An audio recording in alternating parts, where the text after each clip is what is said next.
ದಸರಾದಲ್ಲಿ ಬಲೂನ್ ಮಾರಲು ಬಂದಿದ್ದ ಬಾಲಕಿಯ ಶವ ಪತ್ತೆ, ಅತ್ಯಾಚಾರ ಶಂಕೆ.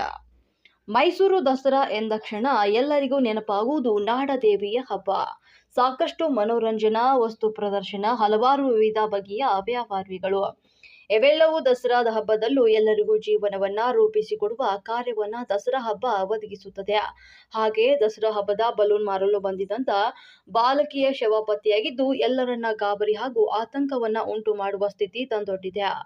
ಮೈಸೂರು ವಸ್ತು ಪ್ರದರ್ಶನ ಮೈದಾನದಲ್ಲಿ ದಸರಾ ಹಬ್ಬದಲ್ಲಿ ಬಲೂನ್ ಮಾರಲು ತಂದೆ ತಾಯಿ ಹಾಗೂ ಓರ್ವ ಬಾಲಕಿ ಬಂದಿದ್ರು. ದೊಡ್ಡಕೆರೆ ಮೈದಾನದ ಸುತ್ತಲಿನ ರಸ್ತೆಯಲ್ಲಿ ದಸರಾದ ವ್ಯಾಪಾರಕ್ಕಾಗಿ ಬಂದಂತ ವ್ಯಾಪಾರಿಗಳು ನೆಲೆಸಿದ್ರು. ಬುಧವಾರ ಚಾಮುಂಡೇಶ್ವರಿ ದೇವಾಲಯದ ತಪ್ಪೋತ್ಸವವನ್ನ ಮುಗಿಸಿ ಗುರುವಾರ ಬೇರೆ ಕಡೆ ತೆರಳಲು ಸಿದ್ಧವಿದ್ರು. ರಾತ್ರಿ ವ್ಯಾಪಾರ ಮುಗಿಸಿ ಬಂದು ಗುಲ್ಬರ್ಗಾ ಮೂಲದ ಸುಮಾರು 10 ರಿಂದ 12 ವರ್ಷದ ಬಾಲಕಿ ತಂದೆ ತಾಯಿಯೊಂದಿಗೆ ಮಲಗಿದ್ರು. ಮುಂಜಾನೆ ಜಿಟಿ ಮಳೆ ಆರಂಭವಾಗಿದ್ದು ಎಲ್ಲರೂ ಎದ್ದಾಗ ಆ ಬಾಲಕಿ ಕಾಣೆಯಾಗಿದ್ದಾಳೆ. ತದನಂತರ ಹುಡುಕಾಡಿದಾಗ ಅವರು ಹಾಕಿದಂತ ಟೆಂಟಿನಿಂದ 50 ಕಿಲೋಮೀಟರ್ ದೂರದಲ್ಲಿ ರಾಶಿಯ ಬಳಿ ಬಾಲಕಿಯ ಶವ ಅತ್ಯಾಚಾರವಾದ ಸ್ಥಿತಿಯಲ್ಲಿ ಪತ್ತೆಯಾಗಿದೆ. ಸ್ಥಳಕ್ಕೆ ಪೊಲೀಸರ ಒಂದು ಶ್ವಾನದ ಜೊತೆ ಆಗಮಿಸಿದ್ದು ಸುತ್ತಮುತ್ತಲೂ ಇರುವಂತಹ ಸಿಸಿಟಿವಿ ದೃಶ್ಯಾವಳಿಗಳನ್ನ ಪರಿಶೀಲನೆಯನ್ನ ನಡೆಸ್ತಾ ಇದ್ದಾರೆ. ಸಿಸಿಟಿವಿ ಗ್ರೌಂಡ್ ಅಲ್ಲಿ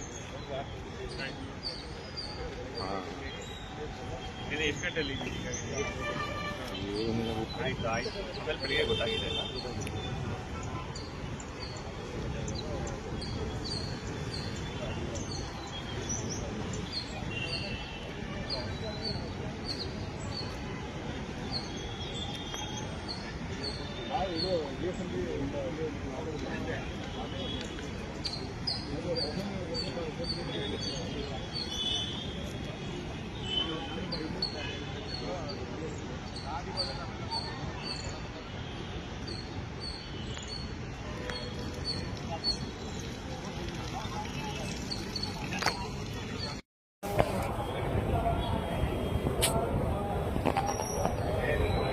ಇಲ್ಲ ಇಲ್ಲ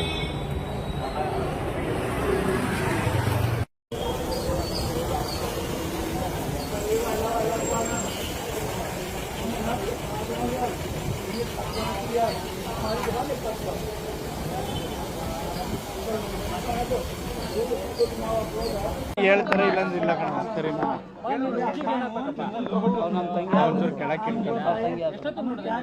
ನಾವೇನು ನೋಡಿಲ್ಲ ಸರ್.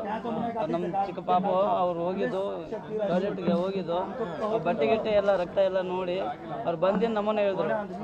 ನೋಡಿದ್ಬೇಕ ಅವ್ರು ನಾವು ನಮ್ಮ ಮಾಮ ಆಗಿರ್ಬೇಕು ಅವ್ರು ಹೋಗಿ ನೋಡಿದ್ರು. ಗಲಾಟೆ ಆದ್ಮೇಲೆ ಮಗಳು ಎಲ್ಲ